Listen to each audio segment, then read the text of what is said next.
ওয়ালাইকুম স্যার। হ্যাঁ, আসসালামু আলাইকুম। স্যার কেমন আছেন স্যার? আছি আলহামদুলিল্লাহ, আপনি কেমন? স্যার ভালো আছি স্যার। আমি আপনাকে একটু আগেও বলেছিলাম জি স্যার। এখানে একটা সমস্যা হচ্ছে, হয়তো আপনার অফিসটা একটু বুঝতেছে না। ইউ সি, নর্মালি আমরা যখন ওয়ার্ক পারমিটটা দেই, জি স্যার। ওয়ার্ক পারমিট বিডা থেকে যখন আমরা রেকমেন্ড করি, জি স্যার। তো এনএসআই এর মেন জবটা হইল to look at it from a security angle, G sir. that whether these people have any security risk or not, and আপনারা আপনার ক্লিয়ারেন্স দেন। ট্রেডিশনালি এটাই হয়ে এসছে। জি স্যার। আর আমরা করতেছি কি, আমাদের একটা লেড আউট পলিসি না থাকলেও জি স্যার। আমাদের থার্ড পার্টি যারা অনেক জায়গা হয় কি, স্পেশালি আপনার সফটওয়্যার কোম্পানিগুলিতে, জি স্যার। তারা এখানে কন্ট্রাক্ট, গভর্নমেন্টের কন্ট্রাক্ট বা অন্য কন্ট্রাক্ট পায়, তারা কিন্তু as workers they bring in not direct work permit people হিসাবে, they bring in as contract workers. Sir sir. তো একটা কোম্পানি আপনার সাথে বোধহয় দেখা করেছিল, আমি আপনি টাইম দিলে she will meet you again. হ্যাঁ স্যার, আসছিল স্যার। হ্যাঁ, আসছিল স্যার। তো ওটা আবার আপনি বলেছিলেন আমরা রিভিউ করে পাঠাইতে, আমি হোম মিনিস্টারকে বলে আপনাদের কাছে রিভিউতে পাঠাই দিয়েছিলাম। জি স্যার। ওটা আপনারা আবার না করে দিয়েছেন। জি স্যার। আপনারা করেছেন না অন দ্য গ্রাউন্ড দ্যাট বিডার কোনো পলিসি নাই এটার ব্যাপারে। তো ওটা তো আপনাদের দেখার ব্যাপার না, পলিসি আমার আছে কি না, that is not you see whether the security clearance আছে কিনা, whether they are security or not secure, ওটা তো আমার ওয়ার্ক, আমি হোম মিনিস্ট্রির সাথে বিডা বুঝবে। স্যার ঠিক আছে স্যার। এখন স্যার আমি দু একটা আসপেক্ট একটু আপনাকে বলি। হ্যাঁ, যে লোকটা ভাড়া দেখাচ্ছে 30,000 টাকা, বাট সে 3 লাখ টাকার বাসায় থাকতেছে, so he is not paying tax because he is showing 30,000 টাকা house rent. 2,30,000 টাকা যে বাকি যে 3 লাখ টাকা যে বাসা থাকতেছে, যেটার জন্য এডিশনালি সরকারকে পে করার কথা, সে তো সেটা করছে না স্যার। তো এটা দেখার দায়িত্বটা কার? যে লোক, হ্যাঁ স্যার, এখন যে লোকের বেতন হচ্ছে অরিজিনালি 10 লাখ টাকা, সে দেখাচ্ছে 2 লাখ টাকা, বাকি 8 লাখ টাকার উপর ট্যাক্স ফাঁকি দিচ্ছে। এটা দেখার দায়িত্বটা হলো এনবিআর। এনবিআর ধরবে, এনবিআর তো ধরতেছে, এটা তো এনবিআর যে ইন্টেলিজেন্স আছে তারা ধরতেছে। না, ধরছে, অনেকগুলিকে ধরেছে, অনেকগুলিকে ধরছে, এয়ারপোর্টে আমরা আটকাই দিতেছি। স্যার, যে লোক আগে আসছে সে 8 লাখ টাকা বেতনে ছিল, এখন সে 2 লাখ টাকা বেতনে এখানে চাকরি করতেছে। তো বিদেশিরা এত দেশপ্রেমিক তো হয়ে যায় না যে আমার দেশে 8 লাখ টাকা বেতন ছিল 2 লাখ টাকা কাজ করবে।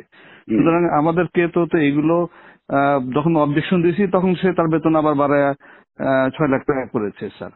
তো ওটা ঠিক আছে না, এট সাম পয়েন্ট এটা তাহলে আমরা বসি, let us sit down with NBR, everybody আমরা বসি, কিন্তু point is this responsibility basically is NBR.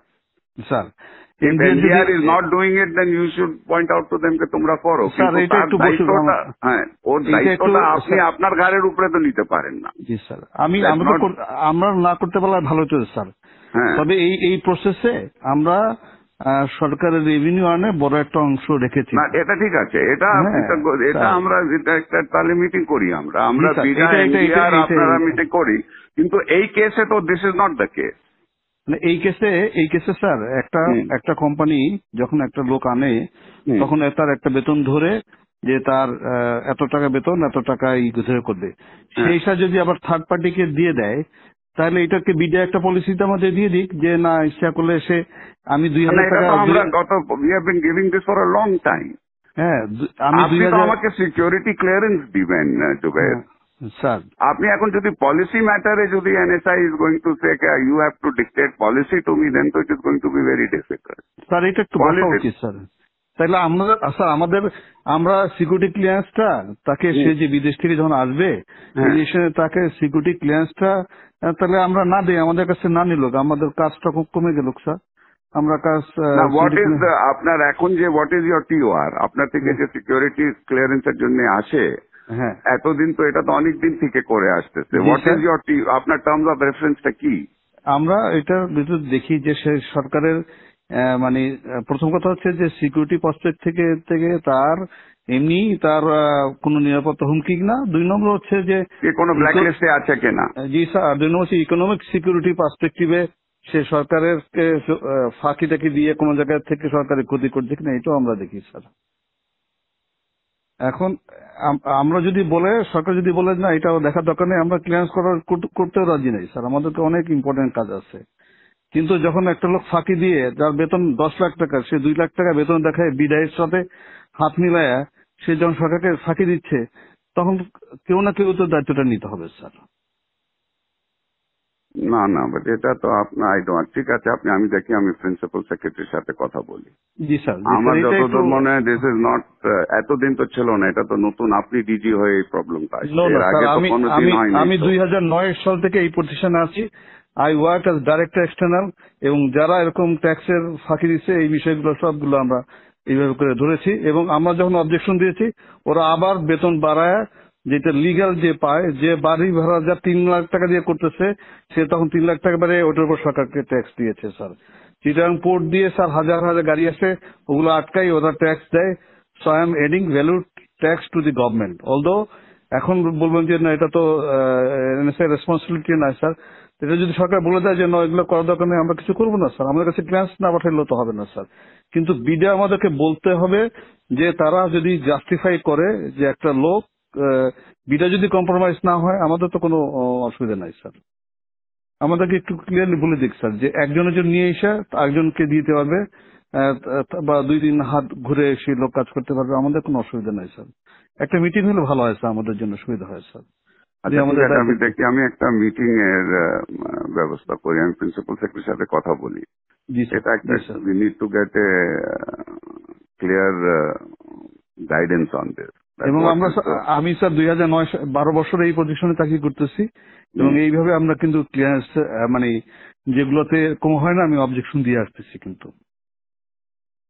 এবং এই প্রতিষ্ঠানটা একটু ম্যানিপুলেশন বেশি চেষ্টা করতেছে, এবং বাট আমরা এরকম কেস খুব রেয়ার পেয়েছি, যারা একজনের জন্য নিয়ে এসে, আমি নিয়ে আসলাম একজনকে বিদেশ থেকে, এসে আবার আর এক কোম্পানিকে দিলাম, এই কেস প্রথম আমরা পেয়েছি।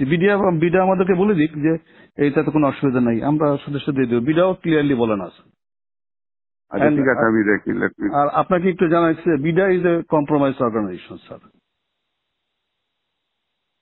মানে ন্যাশনাল ইন্টারেস্টে তারা শুনেন, আপনার NBR is also compromised organization. Exactly sir, exactly. আপনার civil aviation is a compromised organisation.